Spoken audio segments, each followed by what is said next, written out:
This is a real defeat for the Trump administration and the Trump Justice Department. Their newly aggressive tactics, I think, from a political point of view, of overturning decades of antitrust regulatory precedent.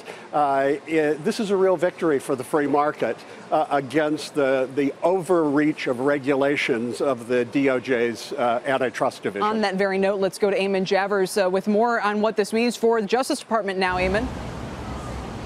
Yeah, Kelly, that's a really good question. This is an enormous defeat for the Trump administration's Department of Justice. They would have wanted this to go very much the other way, at least to get some conditions imposed if this deal was going to be imposed. They got none of that, and there's going to be a political dynamic to this going forward. You remember that the president made an issue of this merger back on the campaign trail all the way back in 2016, suggesting that he thought this would be too much power in the hands of too few. Particularly focused, the president was on the sale of CNN, a network which he has had political battles with over the past several years. Even on the campaign trail, the president said they were fake news. Now this deal will be allowed. It will be a blow to the president of the United States.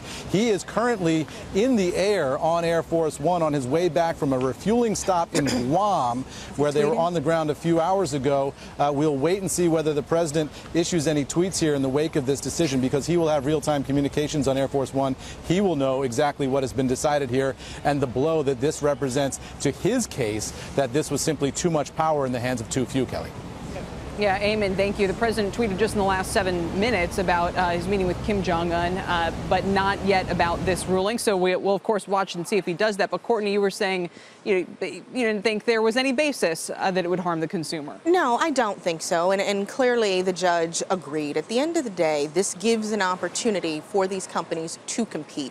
And I actually think completely in the reverse and in the opposite. And they didn't make their case. First of all, I do want to say hats off to Randall Stephenson and the team at AT&T. They did exactly what good management is supposed to do. They went in, they made the case, they looked at all sides of it, and they won.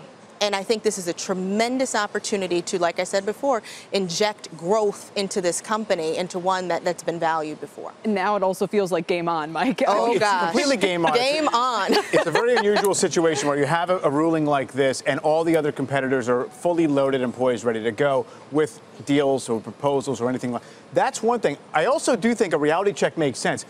We're all embracing the logic of this ruling, and what the first extension of that is it's not going to be easy for AT&T. There's no magic to this combination. It's really hard because otherwise you'd have power over the consumer. So I don't think a lot of people thought there was anything about this particular combination when it was announced that was so going to be world-beating. Right. Because, by the way, Time Warner's being bought at half the market cap of Netflix right now. Wow. Yeah, all right. That's fair. Julia Borson has more color, and there's going to be a lot of ramifications, a lot of deals following on this, Julia.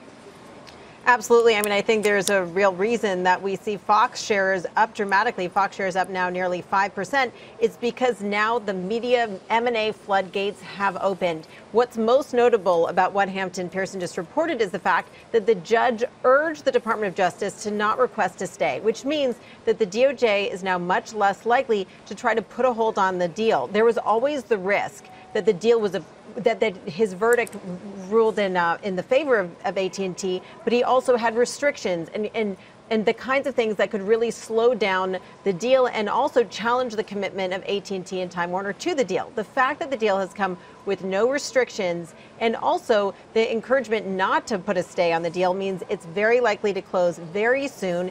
And then in the next couple of days, we are very likely to see Comcast put in its official offer for those Fox Entertainment assets. So I think we're really going to see a ton of M&A come following this. And I just think it's worth noting that some of the companies in the media and cable space are unhappy about this deal. They opposed it, and we just got a statement from Fox saying that they participated, from Cox Communications, the cable company, saying they participated in the review process, expressed concerns about exclusive content and how they could unfairly tilt the competitive playing field and negatively impact consumer choice. And they say, we hope the government keeps a close eye on the merged company's activity to ensure that consumers are not harmed. So interesting commentary from Cox. We're likely to hear comments from some of the other companies that participated in the opposition to this deal going through. Hey there, thanks for checking out CNBC on YouTube. Be sure to subscribe to stay up to date on all of the day's biggest stories. You can also click on any of the videos around me to watch the latest from CNBC. Thanks for watching.